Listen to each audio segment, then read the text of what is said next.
petit, en fait, quand j'étais déjà tout petit, quoi. Je passais sur Avignon et je voyais le Mont Ventoux au loin et je disais à ma mère, quand je serai grand, j'habiterai là, quoi. Et c'est vraiment un rêve de gosse, quoi, d'être venu habiter ici.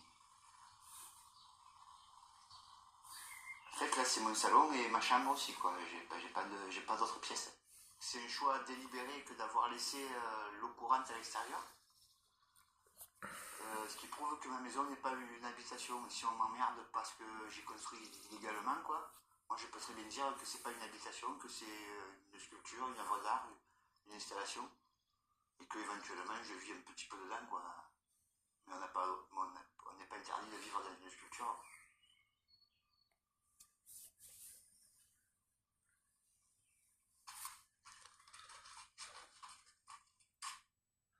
En fait, j'ai une formation d'ébéniste, quoi.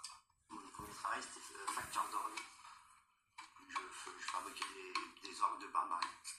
Mais avant, j'étais comme tout le monde, quoi. J'étais salarié, tout ça, quoi.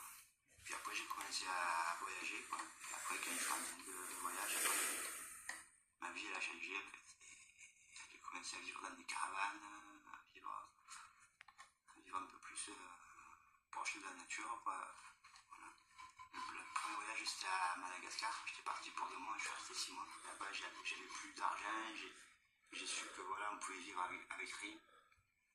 Et voilà, et là-bas, je fabriquais des prothèses pour les lépreux. Donc, voilà, en bois et en cuir. Donc voilà.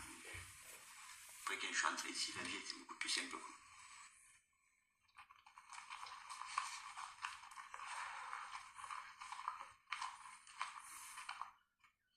Salut Robin. Ça va? Ça va bien? Super. C'est mon pote Robin, quoi. Il est musicien. C'est un super bon guitariste. Voilà, ici c'est aussi c'est l'endroit des artistes. En tout genre. Voilà. Et entre autres, il a un excellent miel que ses parents font.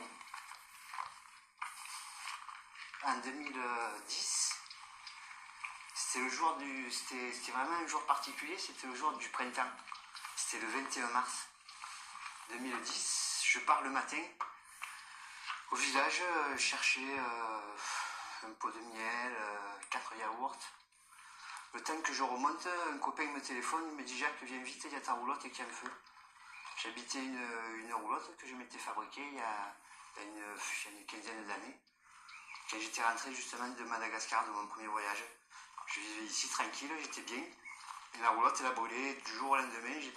J'ai tout perdu, je me suis retrouvé, j'avais plus rien, quoi. Juste ce que j'avais sur moi, mes habits, mon slip, mes chaussettes, quoi, c'est tout, quoi.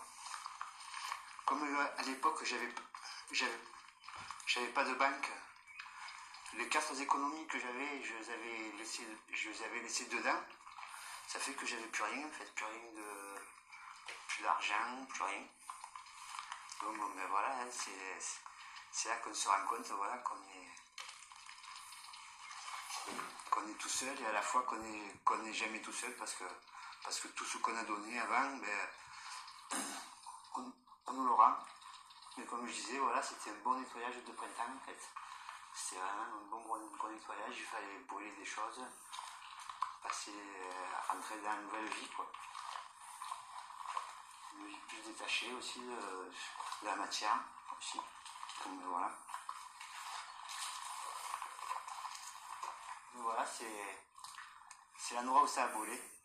La roulotte, elle était là, juste là où je me trouve, là. Elle était appuyée contre la terrasse.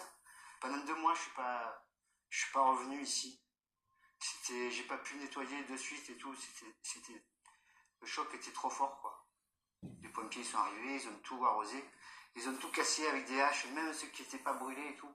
Ils ont tout cassé avec des haches. Et moi, j'étais assis là sur le mur. J'ai tout vu, quoi. C'était drôle le truc. Je l'ai un peu fait à l'arrache, c'est un peu vite fait quand même. J'ai mis que moi pour faire ma cabane, je l'ai montée tout seul. Il n'y a personne qui m'a aidé, j'ai tout fait tout seul. Et du coup, ben voilà, j'ai une nouvelle maison